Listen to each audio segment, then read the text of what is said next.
Wow, folks, I cannot believe what I just read. In my previous video, I went to what was it? I'll go to it. I'll try to search it here. About the second beast. The one with the two horns on its head. Uh, the first Rome and second Rome, otherwise known as Rome and Constantinople. Okay.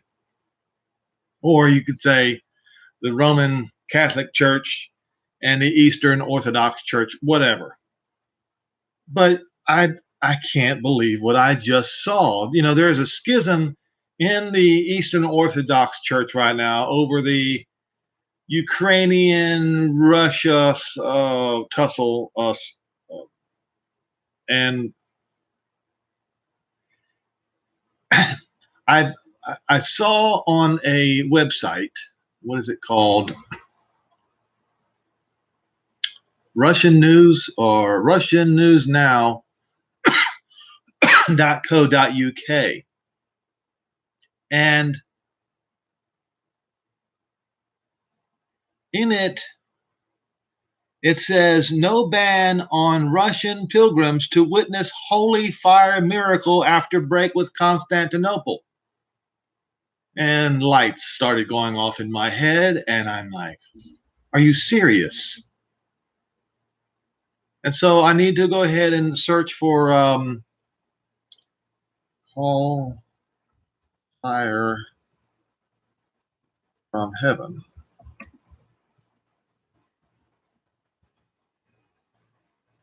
I never heard of such a thing, quite frankly.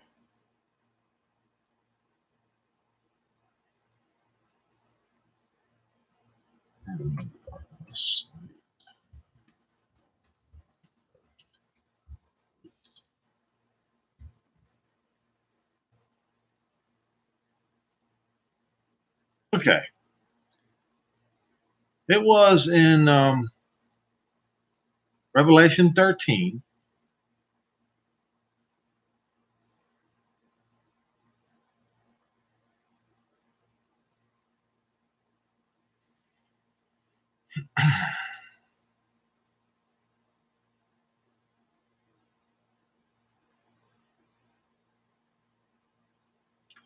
In verse 14.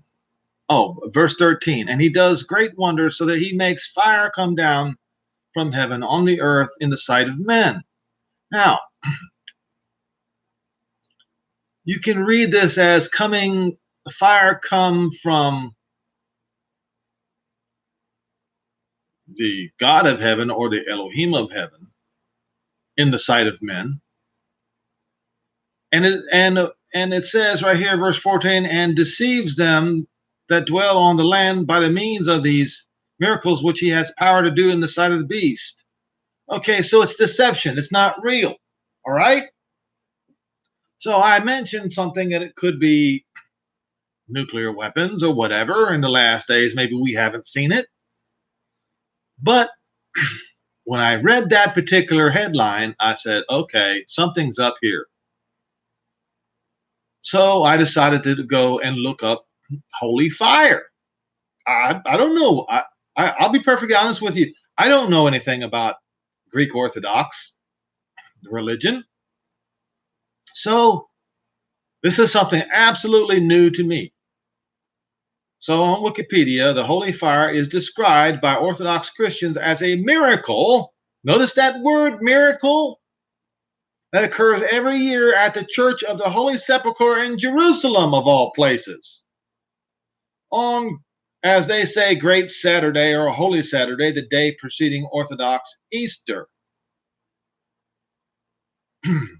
Orthodox tradition holds that the holy fire happens annually on the day preceding Orthodox Easter, in which a blue light emanates within, as they say, Jesus Christos' tomb, usually rising from the marble slab covering the stone bed believed by some to be where his body was placed for burial, now in the Holy Sepulchre, which eventually forms a column containing a form of fire from which candles are lit, which are then used to light candles of the clergy and the pilgrims in attendance. The fire is also said to have spontaneous light to have spontaneously lit other lamps and candles around the church.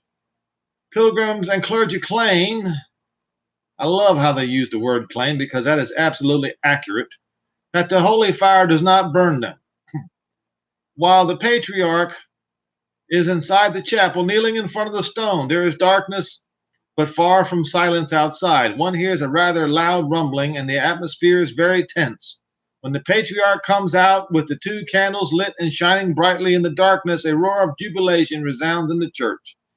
Thousands of pilgrims, as well as local Christians of all denominations, gather in Jerusalem to partake and witness this annual event. The holy fire is taken to certain Orthodox countries such as Greece, Bulgaria, Serbia, by special flights being received by church and state leaders.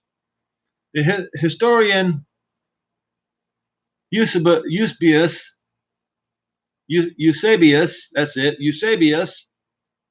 writes in his Vita Constantini, which dates around 328 AD. Oh, yes, folks, here we go. About an interesting occurrence in Jerusalem of Easter in the year 162 AD, when the church wardens were about to fill the lamps to make them ready to celebrate the resurrection of, as they say, Christos. They suddenly noticed that there was no more oil left to pour in the lamps. Upon this, Bishop Narcissus of Jerusalem ordered the candles to be filled with water. He then told the wardens to ignite them in front of the holy eyes of all present. Every single lamp burned as if it were filled with pure oil. Christian Orthodox tradition holds that this miracle, which predates the construction of the Holy Sepulchre in the 4th century, is related to the miracle of the holy fire. They admit that the two differ, as the former was a one-time occurrence, while the miracle of the holy fire occurs every year. However, they have in common the premise that, as they say, God, you see, fire from heaven, has produced a fire where there, logically speaking, should have been none. And there you have it, folks. There you have the answer to Revelation 13, verse 13. And he does great wonders so that he makes fire come down from heaven on the earth in the sight of men. And they are deceived by this fraud. It is a fraud. It isn't real. It is pure, unadulterated deception. I learned something new today, folks. I hope you have too.